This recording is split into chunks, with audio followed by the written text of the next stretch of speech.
inulin. And inulin properties, you would get that from monosaccharide, but only certain vegetables, which is considered glucose from the monosaccharide.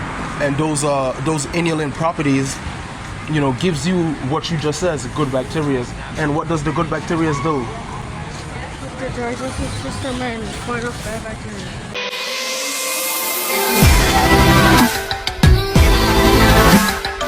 We here with the one and only, that man, Aidenthepayden, ATP. How's your day going, sir? Man, peace and blessings to everyone, man. I'm having a terrific, wonderful, marvelous day. You feel me? Thanks to the Most High. Up above, Jesus Christ himself. Bless. So the topic today is diabetes. How does diabetes form in the body? What can you do to prevent it? And what are any holistic ways and methods that people could use to decrease it or prevent it from spreading throughout the body, or just even prevent from even getting diabetes? See, when it comes to diabetes, I'm gonna blow y'all mind, because diabetes happens to be too much glucose built up inside of the plasma. And when I speak on the plasma happens to be the blood that is running through your vein. So if your blood glucose level is a little bit too sweet, normally glucose happens to be monosaccharide. Now it all starts like this, because monosaccharide literally consists of three things. This is galactose, fructose, and your glucose. Now mono, that's your one simple saccharide sugar. So depending on the type of monosaccharide that person is intaking, remember, monosaccharide happens to be one simple sugar. It's essential for you to achieve homeostasis. What scientists do, and in a sense the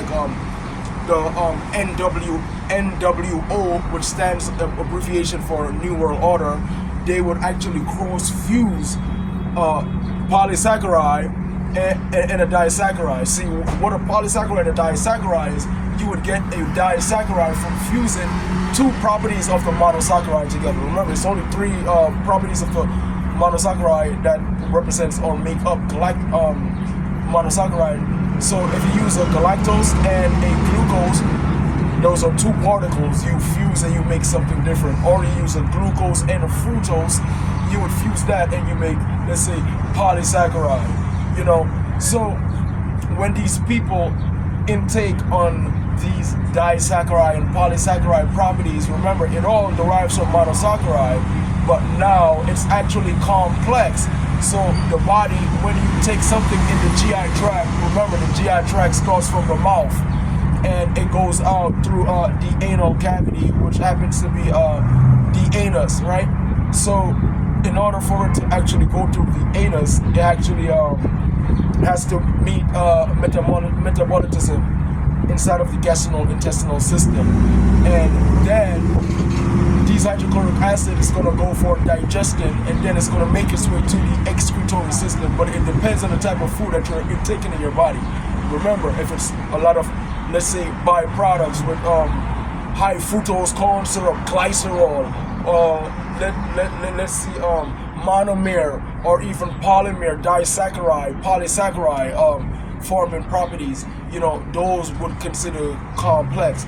But what's simple is monosaccharide. So what I would say, if a person wants to literally get rid of to prevent you from having diabetes, what you have to do is stay away from all sugar, if you do not understand the physiology of what a sugar is.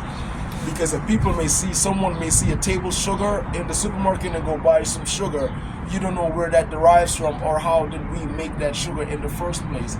Because how we would make some table sugar would most likely considered to be polysaccharide. And in order for you to make a polysaccharide, you're going to take a glucose and a fructose and fuse those two chemicals together in order to make something new. So when you make something new, you make sucrose, maltose, stuff like that. And this is actually what's breaking down break it down into the gastrointestinal system when you take it via the GI tract. Remember, the GI tract starts from the mouth and it goes through the rectum. So when you take something in the GI tract, it goes from the mouth. The mouth has its own salivary glands to help to secrete these breakdown properties when it's inside of your mouth. So when it breaks these things down inside of your mouth, it's going to literally slide down your esophagus. When it's sliding down the esophagus literally has its own hydrochloric acid that's breaking these, helping more secretion before it gets inside of the gastrointestinal system. When it's inside of the gastrointestinal system, the body is composed of carbon, hydrogen, oxygen, and nitrogen.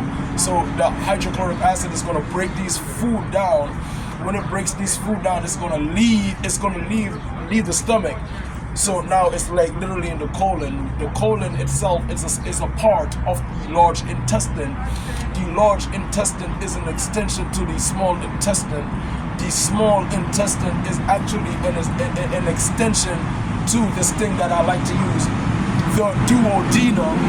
The duodenum is actually an extension to the plasma that's inside of your blood. So you have to go through digestion, go to the large intestine, the small intestine, and then the duodenum. The duodenum is going to categorize and say, hey, let's send this nutrients over there and over there. So the duodenum actually senses everything inside of the bloodstream.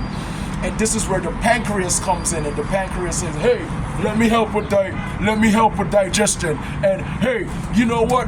I'm the pancreas. I'm gonna alert the beta cell. And you wanna know something? I have these beta cells, and these beta cells' job is to produce insulin. So whenever the blood is a little bit too sweet, now my beta cell. A few moments later. Not possible if the pancreas isn't doing his job prior to the blood being too sweet. So now we're dealing with a bigger problem when it comes to diabetes once the pancreas start working, because now we have to go to the messenger system. And when it comes to the messenger system, nothing goes on to the messenger system unless we go through the cell surface receptors. These cell surface receptors is what connects and recept things, and it all starts from the central nervous system, which happens to be the brain, through the pituitary gland, the thymus gland. It comes down to the thymus gland and it sends these signals to the endocrine system, and the pancreas is indeed a part of the endocrine system as well as the digestive system.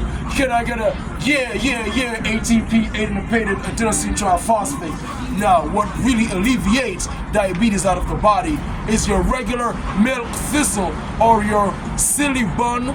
Let me tell you, ladies and gentlemen, your sillybun marianum. Like, if you concentrate on taking your sillybun marianum, that's actually going to alleviate whatever inflammation built up when it comes to diabetes, because glucose built up inside of the bloodstream happens to be inflammation. So your sillybun marianum works perfectly. You can use your blessed thistle, or in a sense your milk thistle, as well as your regular dandelion root. Now, see, any person that has diabetes, any form of diabetes, they normally have a little bit of putrefaction going on inside of the GI tract, or in a sense even inside of their colon. And what actually helps and alleviates that is your regular wormwood, because the wormwood would kill most pathogens forming bacteria within the body. Oh, as well as stop drinking sugar, man. Like, stay away from all types of sugar. If you don't understand the physiology of what it is, like, stay away from it. Let me tell you, I have an 11-year-old, and he could literally cure diabetes out of anyone that's experiencing this. ATP,